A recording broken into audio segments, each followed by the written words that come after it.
good to see you. I like love whenever Oh, we good can to see connect. I you. feel like every time I've seen you, it's been at like Madeira's like No, literally, right, college panel. So it's right. like And cool to we just connect like us give out. each other looks, but we can't really talk Yeah. about, all sorts of stuff. So this is so much fun. I'm stoked to be here. Yeah, I've loved like seeing what you've been doing with your platform, but also just like everything about like how transparent you've been. I know we'll get into that in a minute.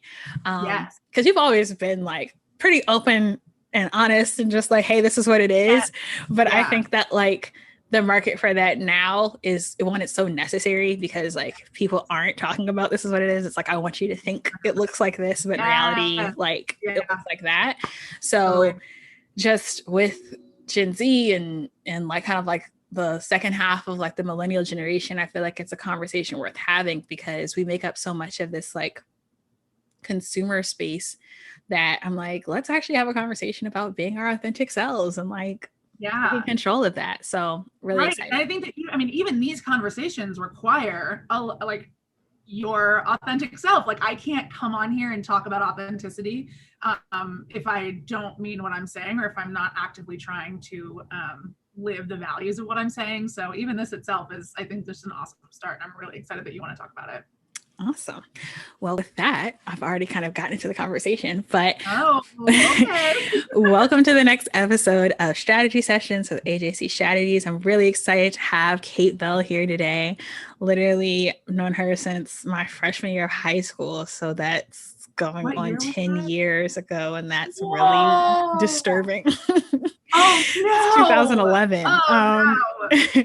So I met her as the girl with a life-size JFK cutout in her bay window of That West could have been Dorm. anyone. That could have been anyone. I mean, it And was me, here we but it are. could have been anyone. And here Oh we man. are. So I'm just really excited to connect with her because I already know that she's going to be super honest and open and really talk about not just like the market for authenticity, but the power of it. So welcome, Yes. Kate Bell. Yes. Thank you so much. I'm so excited to be here. This is great. Awesome. So I just want to kind of like one before I just like dive into the questions, kind of like talk about like yourself, your platform, kind of like what you do or how you would, I guess, introduce yourself if you were like, presenting on this or just in a room full of people who were like, all right, like I want to learn about authenticity and how to be more comfortable in my own skin. Yeah, absolutely. What comes to my mind when I think about talking about myself is that I really am just a normal 25-year-old, kind of trying to figure out how to do life, right? Just like anyone else. I don't have all the answers. I wouldn't even consider myself necessarily to be a seasoned expert, but what I do know is that I have this great desire to tell my own story and to help other women specifically tell the stories of their lives and help to write the chapters that they want to come forward in that story. I have lived in DC all my life. I am just a lover of all things social media and connecting with people. And so I think that in the past couple of years, I feel like I've really tried to establish myself as someone who has a vocal platform to talk about all things authenticity and what it's like to just be somebody trying to figure things out in a world where we really don't have a manual or a rule book or anything really to kind of guide us through the decisions and the choices that we make. So I'm just somebody with a passion for connecting people together and for connecting myself with other people, and I think that that's kind of where I've gotten to be where I am today. That's awesome. That's awesome. So like with that kind of, when would you say like you remember the moment where you're like, okay, it's okay to be 100% Kate Bell, like I can be myself and people are just gonna have to deal? Like what was that? Was it even a moment for you or like, you know? Yeah, it's such a good question. And I wish I had a moment. I wish I did. You know what? It's interesting when I think about times when I thought about what the consequences of being myself was. I mean, a lot of that happened in middle school where I wasn't necessarily affirmed in being myself. It was actually, I kind of realized that, all right, because of who I am, there might be some consequences. People might not always like me. I mean, I was bullied so harshly in middle school. I was always a little bit bigger. I was always kind of the teacher's pet. I was always just a little bit loud, which obviously are, that sort of stuff. Now I'm so proud of the young girl that I was and the woman that I'm becoming today. But in the moment, I really realized, okay, based on my personality, I might have some tough time dealing with people. And it isn't necessarily my fault, but that's how it was when I was in middle school. And so I think, more than just having a moment where I realized it was okay to be myself, I had to unlearn a lot of the pressures that I put on myself and that other people put on me when I was being bullied in elementary and middle school. And so I would say that this kind of great unfolding of being all right and being really proud of who I am really started honestly to happen in high school, which is where we met. And I think a lot in part was due to same-sex education. I think that I really excelled where I was just with other like-minded, really brilliant, really outspoken women. That obviously helped me a lot. But I think just kind of continuing to meet other people who had other interests and who were a little bit different and a little bit quirky, and me seeing in them and saying, wow, I love how she stands out, or I love the way that she thinks. And then kind of going through life and saying, well, if I love this stuff about other people, what would it be like if I liked that stuff about me too? Because I do have all of these really interesting characteristics, and I was giving other people praise. And then I was also simultaneously telling myself, like, that same thing that you love in somebody else, we got to tone it down, because right, we don't want to go back to that bullying. Like, we don't want to show too much, but other people who are doing their thing, that's amazing. And so I think, with the help of therapy, and honestly the help of social media, and the help of just surrounding myself with the strongest women, the strongest family that I could ever ask for, has shown me that it is okay to be really proud of those things that I love in other people. Yeah, that's awesome. And I think like what you were saying, like something that you can love in somebody else, but then like you don't allow yourself to have the same freedom to do that. But it's like, oh my gosh, they're so cool. But it's like, you should do it. And it's like, oh, absolutely not. No. So you're like, I could never, I would never, it would be awful, train wreck, no. Right. And it's like, it's difficult. Yeah. Right. And I think, and kind of building off that social media point, you talk about like how that's helped you. And I think so many, like social media gets a bad rep, like, and people use it in a negative way as well. It has lots of sides to it, but like in such a social media, like focused and like digitally centered world that we're in now, like, how do you think it affects our ability to be authentic and our ability to be ourselves? Because obviously like people can put whatever image they want out there, but at the same time, some people are really using that as a platform in a good way, and other people are kind of like shrinking and hiding behind it. Yeah, no, it's such a great question. And I mean, one that is becoming more and more important, literally by the minute, by the second, especially, in the past year when virtual connection was pretty much all we had, right? I think that social media is an incredible tool. I think that it really presents us with two things, and that's opportunities and temptation. What I mean by opportunities is that, I mean, when I started really kind of getting into connecting with people on Instagram, on Twitter, I realized that I had a lot of work to do. I mean, I, have learned things from people on Instagram, for example, about the body positivity movement that I didn't know, about anti-racism work that I should be involved in, about, different struggles and life experiences from people that I might not ever understand because of my privilege as a white cisgender woman with a decent financial safety net. And so I think that it is just absolutely this incredible platform if you are willing to get uncomfortable. I think that is honestly, discomfort is a big part of authenticity, saying like, I'm going to put myself out there, I'm going to speak my truth, and I have no idea how people are going to respond to that. And honestly, I can't even control how people are going to respond to it. So I have to be firm enough in what it is that I believe, and the knowledge and the education and just kind of the authenticity that I want to give to the world, so that no matter what that response is, I still feel good about the fact that I shared it. But at the same time, temptation exists. And when I say temptation, I just mean, there's so much pressure to be the best versions of ourselves. First of all, whatever that means. And I would be lying if I said that I was exempt from that. I would absolutely be lying. I mean, for so long, and still even, I mean, it's like, what filter is going to make me look the best? What angle can I, put my body in that's going to make me, kind of conform to the Western beauty standards that, have become the norm to sensationalize? Like, what, am I saying the right things? What is that? There's so much temptation, and I totally get that, because I still struggle with that all the time. I mean, one of the things I think, at least in my own journey to become and sustain a really authentic relationship, both with myself and with other people, is just that, I am not sure if I'll ever get to a place where I never have any doubt about myself at all. I just, it just seems like something that feels so impossible, just based in the world that we live in. But I'm not scared of that, and that's okay. I actually think that those temptations and being really real about kind of being upfront about them is so important. I mean, I recently did an Instagram story. I saw that Kendall Jenner, for example, who obviously is a model, she has millions upon millions of eyes on her all the time. Can't imagine the pressure that she feels as a young woman in the industry, as somebody whose family is, extremely notable, sometimes for a variety of reasons. But she posted an Instagram story a few weeks ago, and you can see very clearly that part of her body, it glitches, and that she was using a filter to make herself look skinnier, which, first of all, incredible that our technology has progressed to a point where you can literally make yourself look different in a video. I mean, photos are one thing, right? You can slap a filter on it, you can do whatever. But so, I mean, one of the things that I really wanted to talk to my people about is just that, hey, look, even the people who, like, we think that they're so perfect, they use this stuff too. Yeah.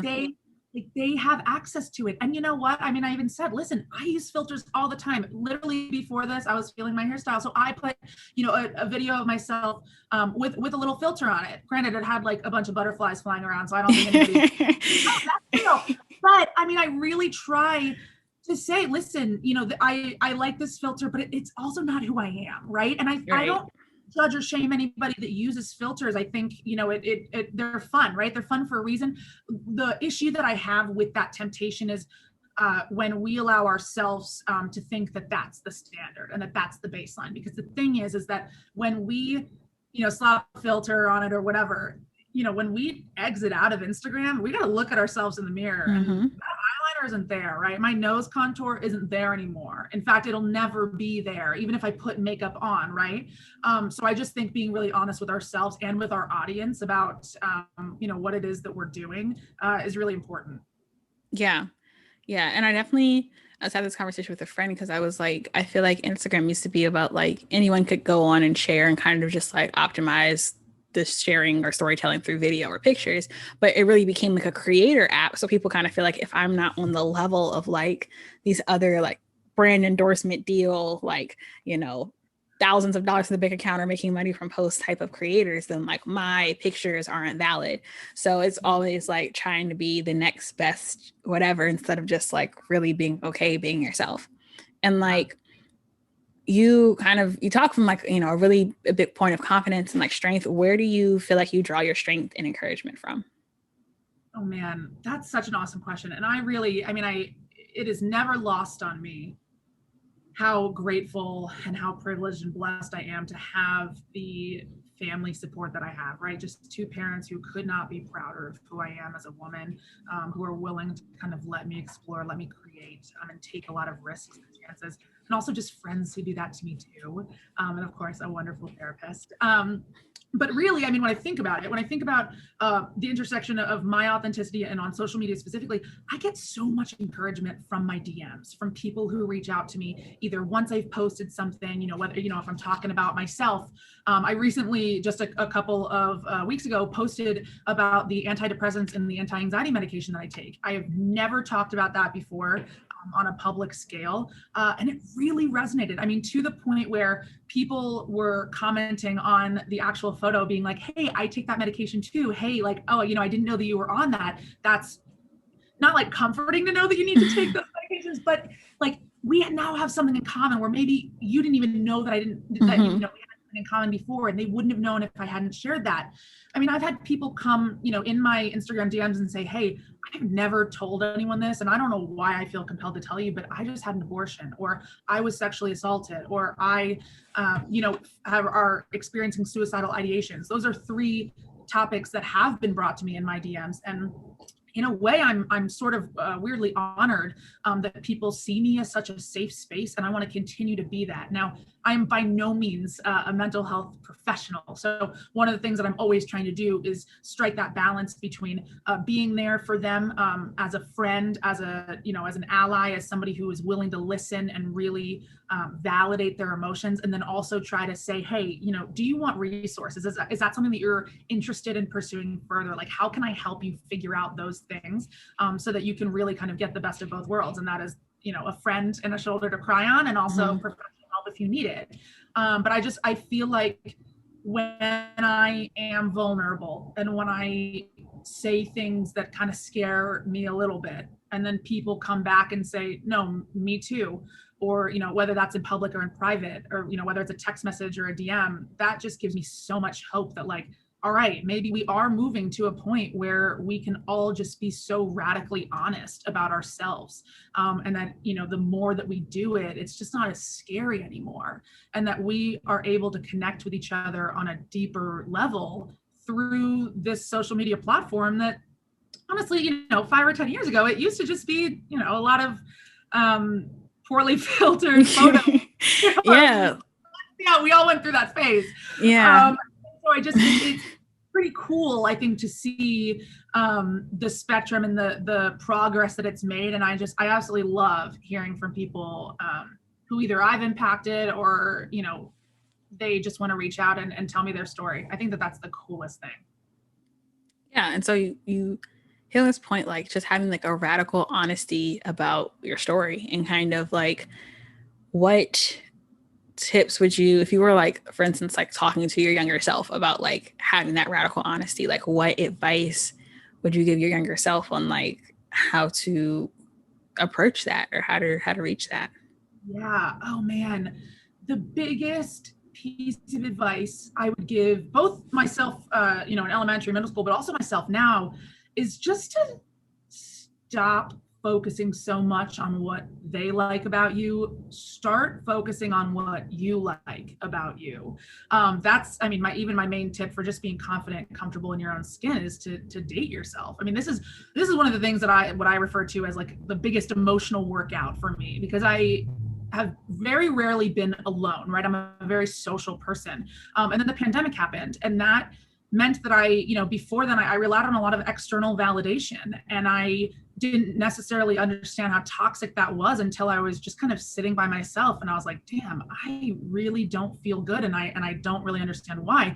But when I started to kind of spend that time with myself alone and say, all right, what are the actual things that like make me me, but also just the things that I love about myself. And that solitude was so painful, but it was also so illuminating, because for once I wasn't asking other people. I wasn't, looking to somebody else for the answers. I was giving myself the answers. I was giving myself permission to honor and celebrate the parts of myself that maybe I wasn't giving myself enough credit for.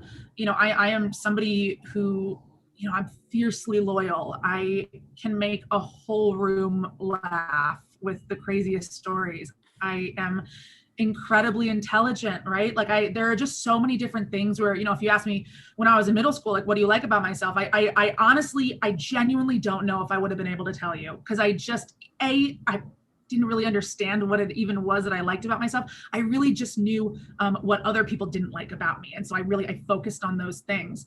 And so I would just say, for anybody who, is trying to become the most authentic version of themselves, just start talking to yourself, start thinking about it.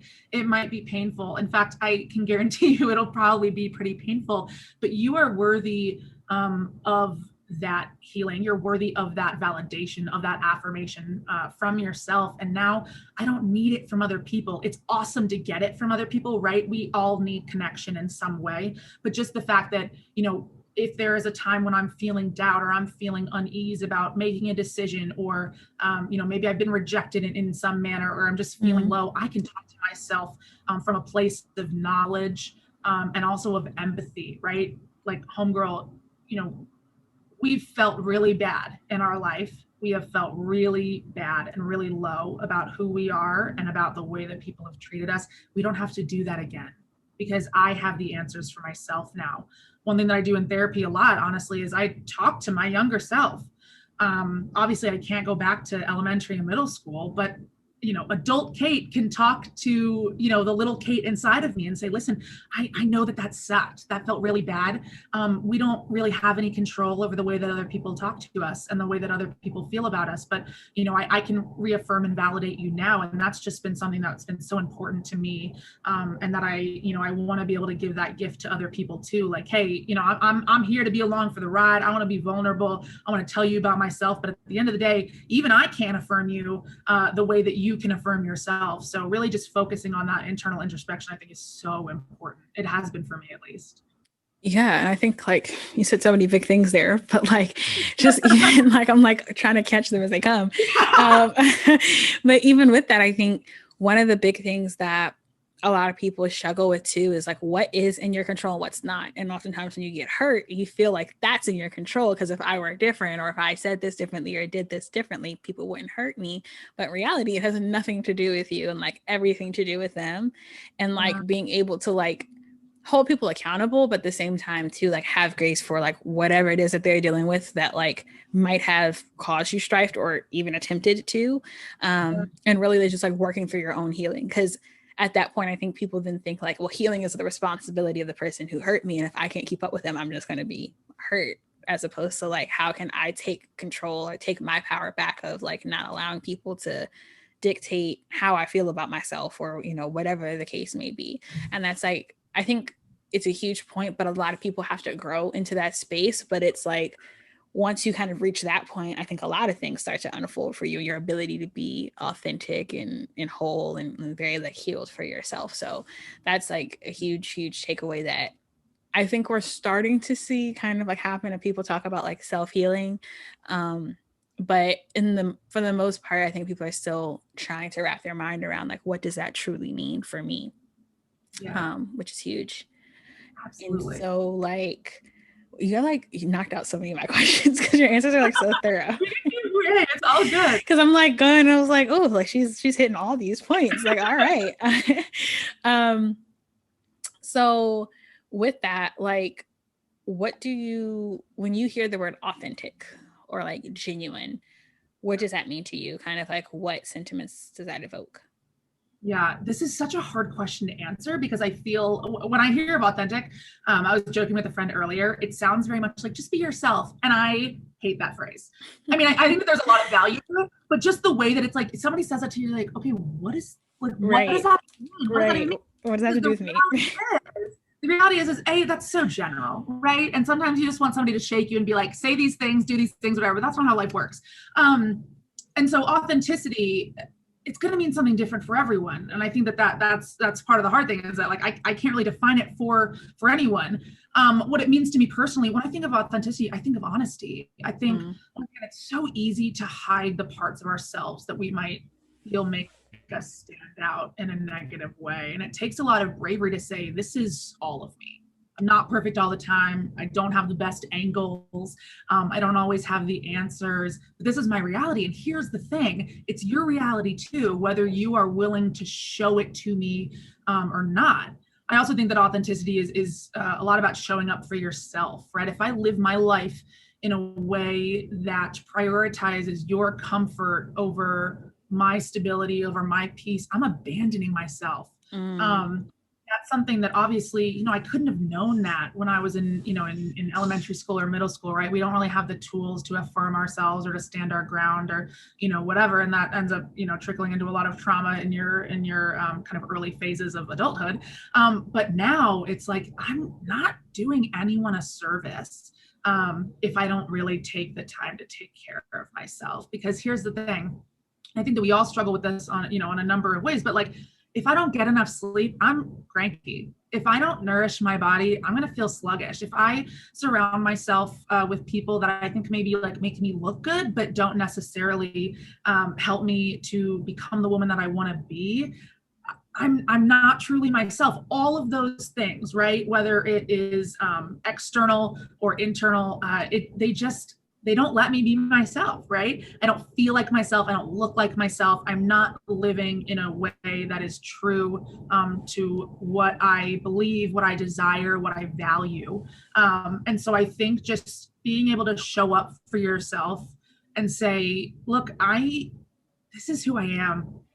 I can't really change it, right? There are always ways that we can improve ourselves and always areas for opportunity. But at my core, this is who I am. And if I don't accept it, we're going to have a really tough time. We're going to have a really tough time because other people are either going to accept me or not. I'm not going to have any home base to come back to. And so I think that standing up for yourself really just means solidifying the foundation of that home base and saying, hey, no matter where you go, no matter what path you go down, there is always a road back home. And I'm the only one that can give that to myself. I think is just so important. Whew. Okay. Well, just let me know when the book signing is. I'd love to come pick up a coffee. Don't you worry. So for maybe like just the everyday person, someone who is maybe following you or not following you, what are just maybe some like daily tips and things like that you practice in order to like we've really talked about showing up for ourselves and being honest, and like you really characterize that well in terms of like self-abandonment. Like all of those things are in the back of our minds. We're just kind of sometimes on autopilot with those. But do you do anything like really deliberate or intentional like every day or at least regularly to be like, this is how I stay on the mark? Absolutely. And I totally get why this question is so important, right? Because it's like we talk about the kind of big existential question of like, all right, love yourself. And then everybody's like, okay, how do I do that? I feel like it's the just be yourself question too. And that's why this practical implications are so important.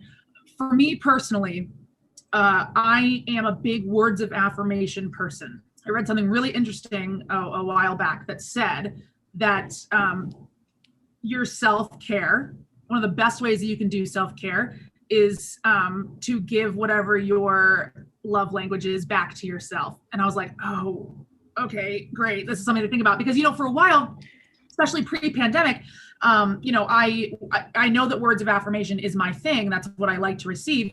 But I was, taking myself on walks, and I was coloring, and I was giving myself things, and I was like working on projects. All of those are amazing things. They helped me a lot. But what I was ignoring was like what I really, really needed. And that was that validation coming from myself, right? Nobody else could really give it to me. I mean, there were times when I would reach out to friends and say like, hey, I really just need some validation today. Can you give that to me?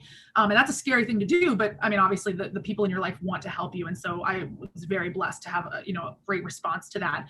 But then and just trying to figure out ways that I could also give that to myself. I mean, I wrote down sticky notes of things that I thought that I needed to hear, and they are all around my apartment. There's one as I walk into my closet that literally just says, hey, a lot of people really like you, and you like you too.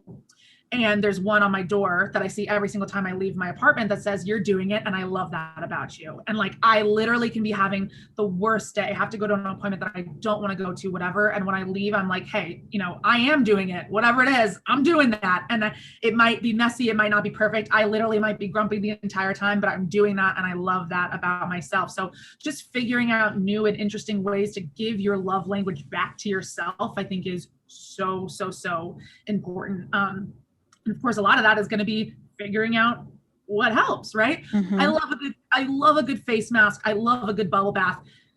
That for me personally doesn't go as far as maybe me sitting down and journaling, what I love about myself, or calling a friend and just saying like, let's do a little affirmation trade back. I mean, for the first couple months of the pandemic, one of my very close friends and I would call each other and literally just compliment each other in just like really meaningful and genuine ways. And I think that that's an awesome way, one, to also get other people involved, right? You never know what other people are looking for. But two, just to be really honest about what it is that you need to yourself and to other people, and to let people help you and to let you help you. So figuring out what it is that you need, and then figuring out a way to give it to yourself. And it doesn't have to be expensive. It doesn't have to be time consuming. I mean, even just going for a walk, even just, cooking yourself a nutritious meal, or, if you're financially able to, getting yourself, a meal from your favorite restaurant, whatever that is, doing arts and crafts, like read every single book, figuring out what makes your heart feel comfortable. And once again, that you do have that safe haven. I think that a lot of this goes to just keeping promises to yourself, right? I mean, I've been working on this for a really long time, and we already mentioned this, but my promise to myself is that I will never abandon myself. There are going to be times when I might feel out of sorts, but there's never a time where I'm going to run away from what it is that I know that I need, even when it's tough. And so that's good. When, and that promise to myself means, like, when I'm having a bad day, I really got to connect with that inner Kate. I really got to talk to her and say, like, what is it that you need today? And if I can, give it to her. So just figuring out what works best for you and being really intentional about doing it as often as you can. And also, like, one of the things that I hate more than anything is like how long I spend in the shower. Seriously, like during the pandemic, I realized, I was like, oh my God, like, I just do not have any energy to shower. And obviously I need to shower as a human. So I really thought about myself. I was like, what do I hate the most about showering? And then I was like, it just feels like it takes a lot of energy. It feels like it takes a lot of time. And so I went out and I got a bunch of really like fun shower products, like different body scrubs, different shampoo that smells really good. I didn't have to spend $1 million to do it, but I found an issue and then I figured out a way to solve it that worked for me. And now I love taking showers because it feels very luxurious. But so that's just another way, that I was able to keep that promise to myself. Like, all right, we're gonna try to make you feel as comfortable as possible. And so what can we do to achieve that? Is kind of how I approach it. That's awesome. Firstly, if you are looking for shower products, Shower TikTok is a place that I did not know existed till a few months ago. And that was really overwhelming. It is, first of all, it's so, although I think it's amazing. I mean, we're talking, I'm talking a lot about Instagram, but like TikTok in itself, I have learned so many things. You can learn about whatever you want. It's like video Reddit. It really is interesting. And you mentioned shower TikTok, but Abby, that's actually like where I got a ton of the inspiration for the products that I got. Like, there are people that say, like, hey, if you're on a budget, like, here's what I love the most. Or like, hey, if you really want to treat yourself, like, here's what I've got. I literally would not know that if it were not for people on social media who were willing to kind of give away their secrets or their life hacks or whatever it was to help other people feel comfortable and to feel, cozy or whatever it is in their own skin, in their own homes.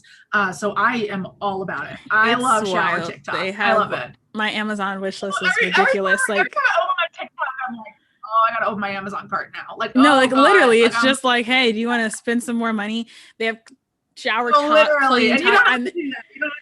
And then self-care is like setting up to it, but right. And like, I saw like people with like the customized soaps, and this woman had like a whole like rack, just like 30 different bars in her. I was like, how much soap do you need? But I was like, maybe that's just me.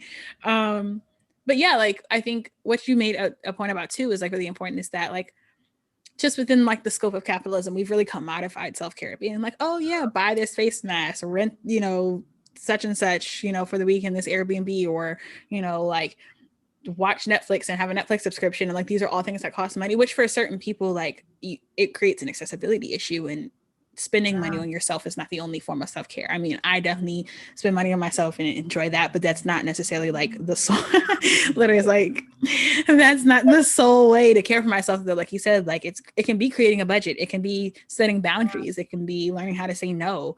It can be sleeping. Like, there's a ton of things that cost absolutely nothing, but also really are part of the process of taking care of yourself. So it's really, important that you note that. But I think people are starting to come to that realization, because it was just like a wave of like, this is how you take care of yourself. This is how you make a mud mask. And it's like, that is not going to solve the fact that you do not have any boundaries and people walk all over you. You will be clean skin upset. Like, so. I mean, seriously, oh man, you can wear all the designer clothes, you can have all the best face products, you can go to the fanciest gym, and all that is awesome. But if you feel bad about yourself at the end of the day, when like the designer clothes are off and the gym is closed, and you just don't have those things anymore, there's just not a lot of paths to healing there. And just as much as you deserve fun items. You also deserve to feel at home. And so part of self-care sometimes is doing things that you don't want to do, going to therapy, maybe even pursuing medication, maybe having hard conversations with people that, you've never really set a boundary before. And now's the time when you really want to start. I mean, that stuff is raw and it's real and it's complicated, but it's so necessary. And you can have both at the same time, right? I am a firm believer, right? I can buy the shower products and have what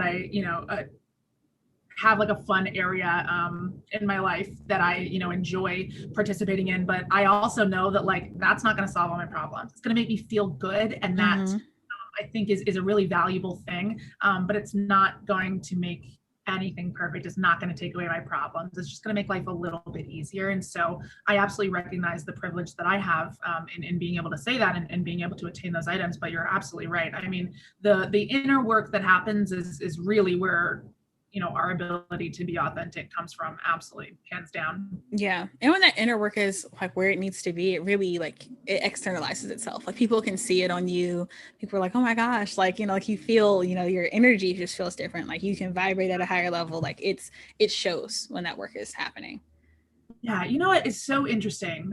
Just bouncing right off of that.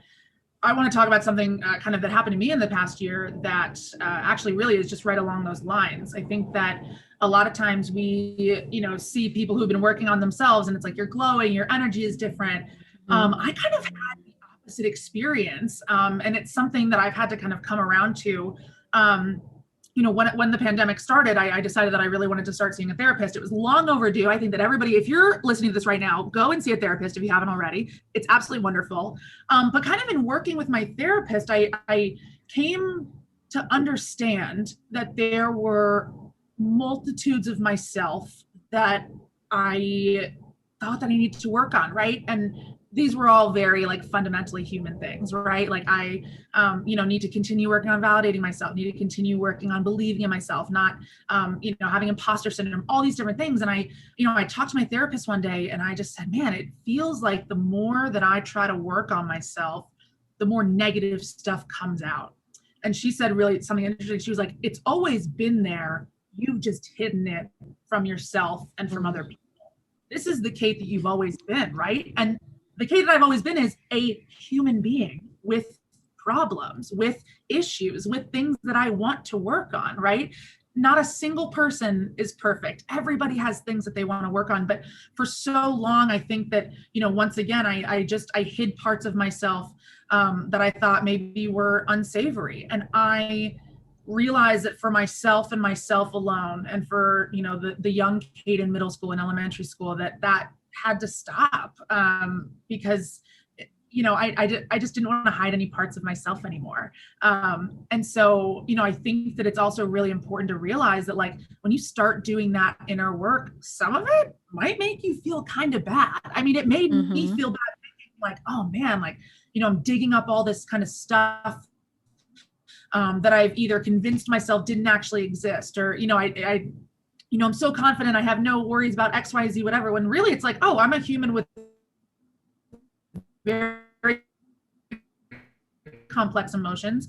And I can be confident and then also sometimes anxious and depressed sometimes at the same time. And great freedom and honesty and an ability to really absorb the whole spectrum of what life has to offer, but also that it can be tough sometimes. And so I think that it's like the journey is worth it, but sometimes it can be uncomfortable. But I'm glad that I'm on it, because that's how I'm able to be the person that I am right now.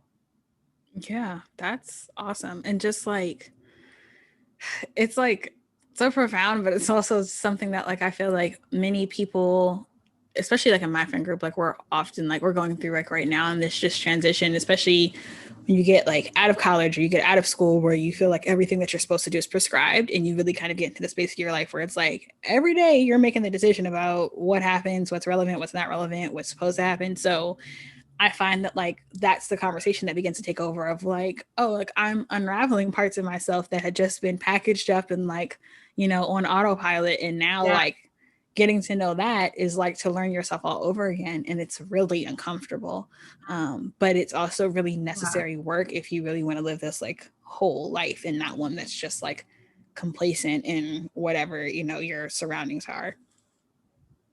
That's huge. Yeah, that's why I think it's just so important to try to, also just surround yourself with other people who are willing to be on that path with you, right? If Mm-hmm. you're around people who just never want to work on themselves, just think, I'm perfect, I'm whatever, that you're going to get sucked into that, A, Yeah. but also B, you might feel the need to hide parts of yourself. One of my favorite quotes ever is by a woman named Sonia Renee Taylor, who is the founder of My Body Is Not an Apology movement. She is an incredible speaker, poet, activist, just an absolutely incredible woman. And she said, the only way I can find my people is if I tell my truth out loud. I like it gives me chills every single time I hear that. But I think that it's so true. I mean, doing the inner work is scary, but it doesn't have to be lonely. And I think that that is something that I have come to find. The more that I'm willing to be vulnerable, is that people then echo like, oh no, I'm feeling this way too. And obviously, I don't want other people to be feeling uncomfortable. I don't want other people to be anxious or depressed or questioning a job or questioning themselves. But there is a sense of community when you're able to be honest about those things. And I think that probably, one of the parts that requires the most bravery is just being the first one to say, hey, I don't know if any of you guys are dealing with this, but like, I'm really confused about what it is that I want to do with my life, or I'm really, concerned that I need help setting boundaries or whatever that is, because I guarantee you, once you take that step of opening up, you're either going to figure out that the people around you are not your people, or you're going to figure out that the people around you are your people and they're going through the same stuff. And now you guys can be kind of a network of connection and support for one another. So I think that really is just a win regardless of the outcome. But just surrounding yourself with people like that is so important. Oh my gosh. It's like, so I think it's weird because personally, like, this is a conversation I've been having with my friends as well. So it's like, we've been like, oh my gosh, like, this is so affirming. That's so affirming. But literally, it's that we were like, hey, who are we outside of work or professional ambition? And then it was like, wait, we all took pause. Like, like, that's actually a really Oh, interesting question. But like, yeah. really having people around you that can support you through that discovery process, where it's not like there's going to be moments where you have to kind of just like self isolate in order to understand things, but you don't have to be lonely about that. I think Yeah, that's huge. absolutely. That's And huge. your people, whoever your people are, they will understand when those moments of self-isolation are necessary, and they will support that. I mean, and listen, I don't blame anyone for being confused, or even for, falling victim to, what our society deems acceptable and not acceptable. I mean, we literally were raised, and we still continue to be raised under this guise of, you are what you wear, who you know, how much you spend, where you go to school, what job you do, and how productive and successful you are in that job. So no wonder it is so ingrained in us that doing things for other people is just the norm, and that's what we have to excel at. And that's something that I think will probably impact us for the rest of our lives. So it's really a radical act to look back and say, let me see what what Catherine Stewart Bell has to offer, right? When you take away everything else, who is it at the core of my being? What are my morals? What are my values? What are the things that I want to stand up for and against, right? What type of legacy do I want to leave? How do I want to make people feel? How do I want myself to feel? Mm-hmm. And those are answers that, once again, only you can give yourself. And that's why, I would say, just to be patient with it. I'm a year into therapy, and I still am finding stuff out about myself every single day, right?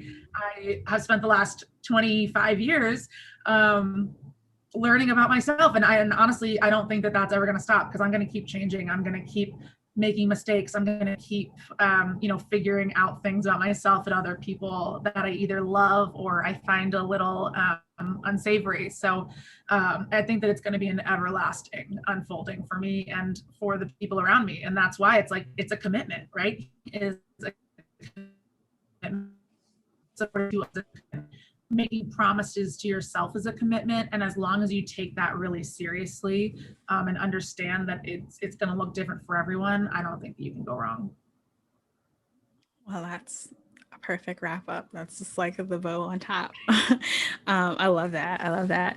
And so, what are some like podcasts or books or resources or recommendations that you have for anyone who's like, yeah, this is really speaking to me. I want to get into this more.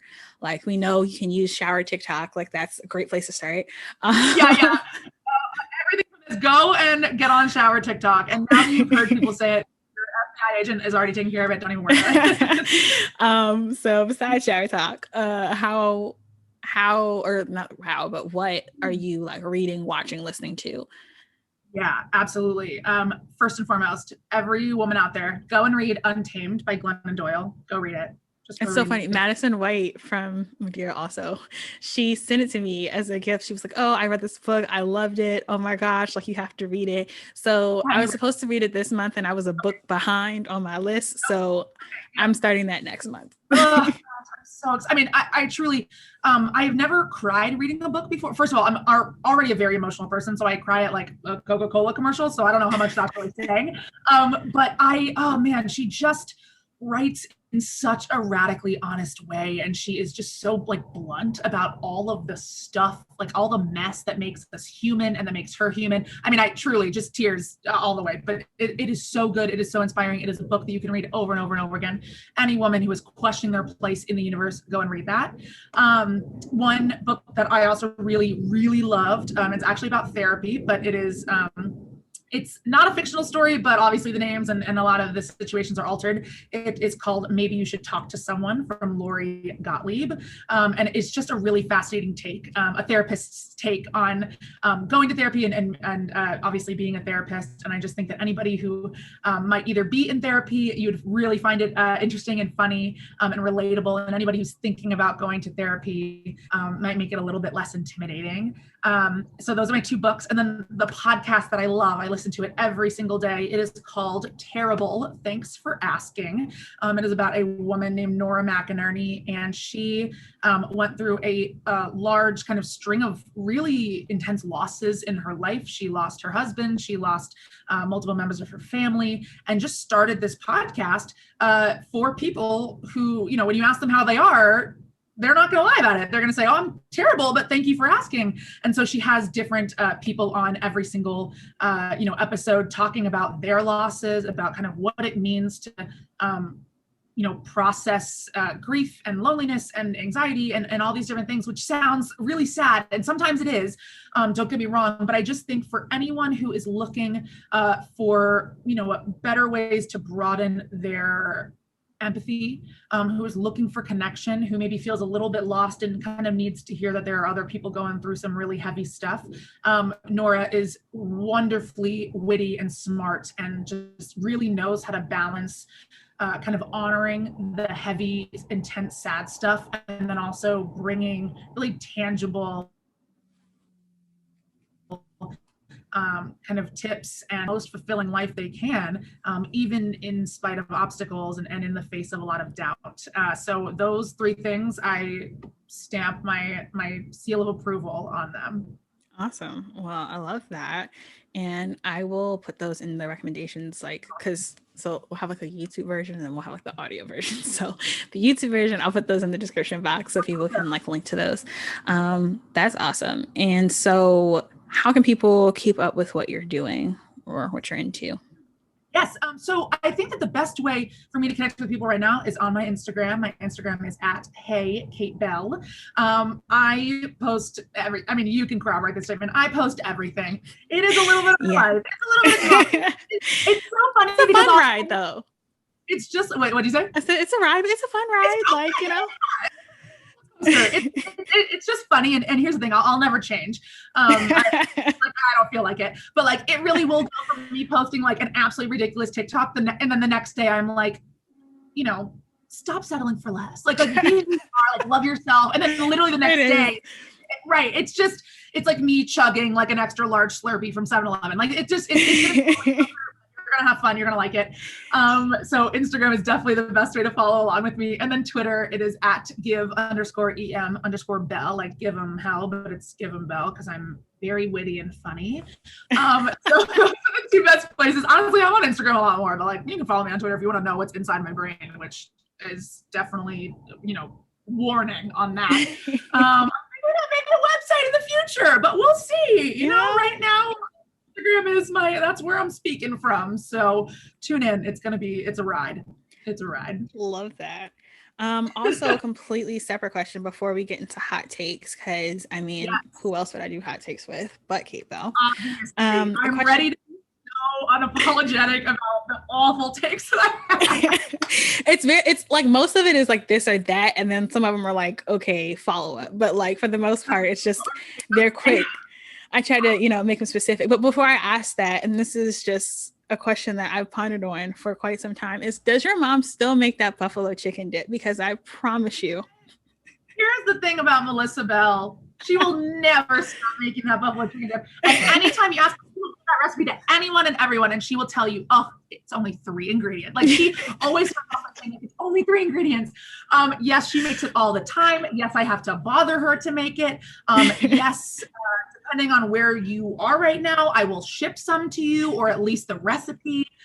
Yeah, she makes it all the time. You just brought me back to West Dorm. And that I'm screaming. Literally, it was like Pillsbury Bake Off. What are you making? We were like, Kate Bell's mom's chicken dip. Like, yeah, better bet it. Like, what do you think? Like the Valentine's Day when all the moms would bring like cookies, cake, ice cream, whatever. And my mom's like, I brought buffalo chicken dip. I'm like, okay, not the theme, but I do love the remix. It was like chocolate, caramel, white chocolate, hot sauce and chicken. Like it was like Frank's Red Hot Sauce. Like, okay, fine. You know what? Everybody needs a special guest, right? The moment. So I mean, just the guest of honor though, always. I'm so thrilled that you asked that. I cannot wait. Literally, that's what I was thinking about. I was like, okay, like how long have I known Kate Bell? Then I was like, wow, freshman year, like, and then just like so much of what was going on. Like that could be a separate podcast in itself because ma'am, what a time. What a time. Look at us. But I'll let that rest there. Okay, so before we wrap up, I just have there's 10 questions. Well, all right, I guess there's 11 because it's like a follow-up for one, but they're going to be like quick, just first thing that comes to mind. And then also too, let me preface this because people might be like, why are these questions? These are also based on the fact that like I know you, but also just like your background. Okay. So firstly, basketball or football? Basketball. Interesting. Okay. DC or Vermont? Oh, you're so mean to me. I love Vermont so much. Vermont, okay. Favorite president and why?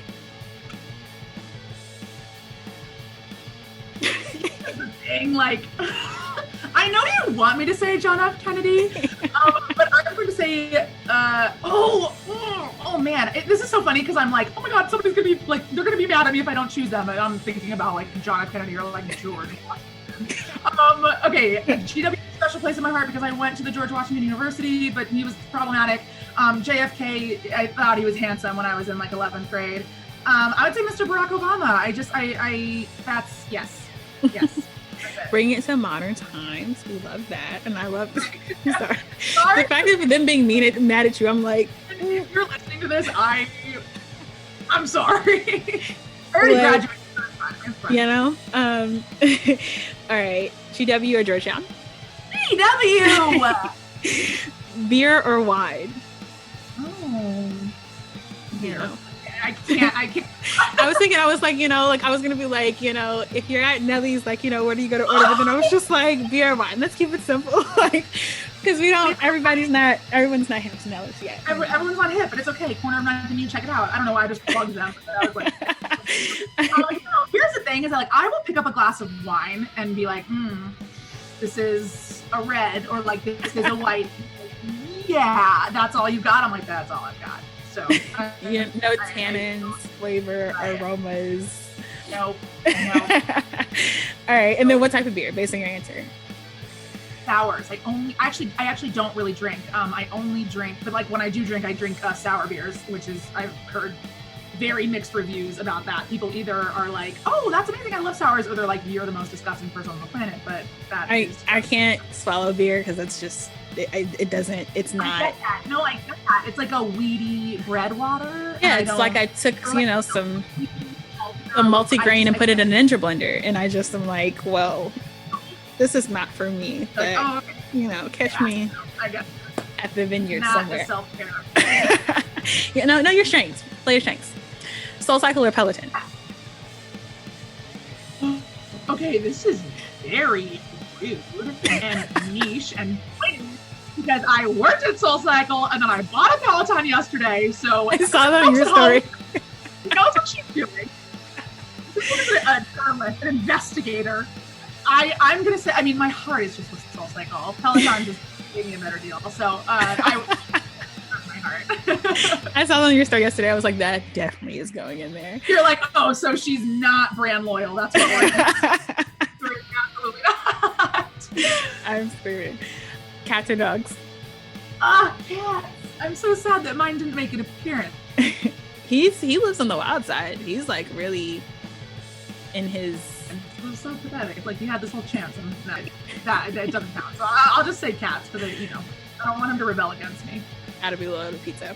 Exactly. And then this is the big one. So Olive Garden or TGI Fridays? Cut the cameras. It's like if someone follows you on social, they'll realize like how serious these questions are, and other people be like, what are you talking about? But like, you know what's actually so sad is that like people are gonna think that I knew this ahead of time, so I like prepared this, but I did not. Like this is just like in my in my virtual backgrounds already. I'm gonna go with Olive Garden. I just can't get over it because it's just like, it's very, and then you're like centered right in the middle, like you're on the sidewalk walking in. No, literally. Okay, for everybody at home, Abby and I talked about this just a little bit ago. I had this as a Zoom background, like when I was talking to my friends, and then I had like a work meeting, and I forgot that this was the background, and I entered, and I was like, oh, hello, esteemed colleague, and I have never and background so fast. You know what? Here's the thing. If TGI Fridays brought back endless appetizers, like they'd have a fair shot, but they fumbled that bag probably because people like me would go and eat 70 mozzarella sticks in 45 minutes. But yeah, Olive Garden is just, it's like their newest phrase is "May your life be as full as your plate," and I cannot get over that as like a legitimate like brand slogan. So yeah, I'm gonna have to go with the garden, if you will. Hilarious, like right. And then I'm like really specific brands, and mine is Olive Garden, and that's a cross that I'm willing to bear. So yes. It's just, it's like people be like, oh yeah, like so and so, like they love this restaurant. It's like, no, like there's this brand loyalty, and then there's just like, it's beyond standing. It's right, yeah. Like where's the merch? You know what I mean? I like walk in there. I'm like, is there a gift shop? They're like, ma'am, this is an Olive Garden. No, literally, ma'am, this is an Olive Garden. I'm screaming. So, which restaurant has the best mozzarella sticks? Oh man, this is a great question. Because this is like a Mozzie elitist that I'm talking to here. So yeah, folks, when it comes to this is my craft. Okay, Bertucci's, if you will. You're like, I will not. Had I don't know if they still have it. Incredible like triangles, which I was like, all right, we'll go into it. I mean, it might as well have like just been like a block of cheese that they threw in the fryer, and I can really respect that. I think and they just go for it. We're not gonna bother cutting this up. We're just gonna go ahead and throw it in the fryer. So Bertucci's is a good one, but honestly, if you're at a grocery store of your choice, the TGI Fridays frozen mozzarella sticks are honestly, they're wonderful. They're great. Just go get them. And listen, it's so hard to make up a a mozzarella stick. But yeah. It's interesting too, because like I've been to Bertucci's once in like my entire life. Maybe it was like fifth or sixth grade, because I'm just like, she just felt like that girl who just does the most for your projects, but you don't get any extra points. No, 100%. It's like, you know, the person. People like graduate from Bertucci's to Maggiano's, and I think that that's a very fair like escalation. And then you get to Cheesecake Factory, which is obviously like right at the top, the cousin of the garden, if you will. But yeah, that sounds about right. That reminds me of a thread that someone was like, all restaurants are just deviations of Applebee's, and like it was just like it was like Olive Garden is Italian Applebee's, someone was like Outback like Australian Applebe's, they were like Longhorn is home on the range Applebee's. Oh, I hate it. I love it so much. I was screaming because I really thought about that the other day, and I was like, this is true. Like they're just deviations of the same restaurant. And folks, that is why social media is great. We're learning, okay? We're learning. So the last of all of these questions to end your torture, and that is, who did you have picked to win your food mascot March Madness? So just for some background for the folks, Kate does March Madness every year, and it's not about these basketball teams and people who tipped off today, but specifically this year's was around food mascots. So like, for instance, like the mermaid and the Starbucks logo, or like Chuck E. Cheese. So they're like prescribed weapons, zodiac signs that are very accurate based on how their personality would be or how they show up in branding. And they duke it out for the crown. Like who would win? And like who would win in like a physical fight. Like that was like, so yeah. So first of all, thank you so much for telling the masses about this. I always want to get the word out. Yeah, so the first year was just like which American Girl doll is like the most elite, and obviously Addie won. Hello. And the second year it was like Yankee Candles versus Bath and Body Works candles, and Edelweiss won, which is like people were just doing that to troll me. And then yes, like Abby said, this year it was like which food mascot would win in like a no rules, like all out fight to the death. I mean, listen, I love that Chuck E. Cheese won. I had my 16th birthday party at Chuck E. Cheese. You did? Yep.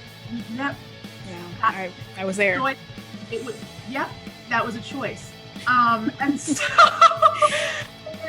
so listen, I have close ties to Charles himself, if you will. But listen, the Quiznos Sponge Monkey, I don't know if anybody's questioning what I'm talking about, because it is a little should have won. There was no way you looked at that and was like, he's gonna lose. No, literally. So he was a Scorpio, and his weapon was the bubonic plague, and I was just like, oh, these little sponge monkeys are. I literally can't even describe them. I mean, they're terrifying. I was like, what is this? Material. They are nightmare fuel. They are the circus has come to town, and like you can't get out. So I really had them winning. But you know what? If Chuck E. Cheese wants to take home the title, that's totally fine. And if you follow me on Instagram, you can rewatch all the magic, because I save them all for people to look at all the time. And who knows? Next March, I don't know what it's going to be. It literally takes me like a year to think about these. No, it was like a highly produced effort. I was like, first of all, where does she have the time? But then it's like they have their individual cards. We have news reports. We had weather reports this year. I was like, yes, wow. Yeah, weather. Yes, no, literally. Oh, man. My outside correspondence, like, it's a whole thing. Thank God. Out of my hand. I also thought my girl Wendy was gonna go further, but people seem to have a problem with like her attitude or whatever. So I was like, hashtag girl boss. Yeah, I mean, listen, that stuff is threatening, but I don't know if it would win in a fight, because who knows? It was a good time, but that's awesome. Well, thank you so much for joining me today. I appreciate everything. This was an amazing, amazing conversation. Anytime I get an opportunity to connect with you, I love having the opportunity to do that. So thanks so much. Thank you.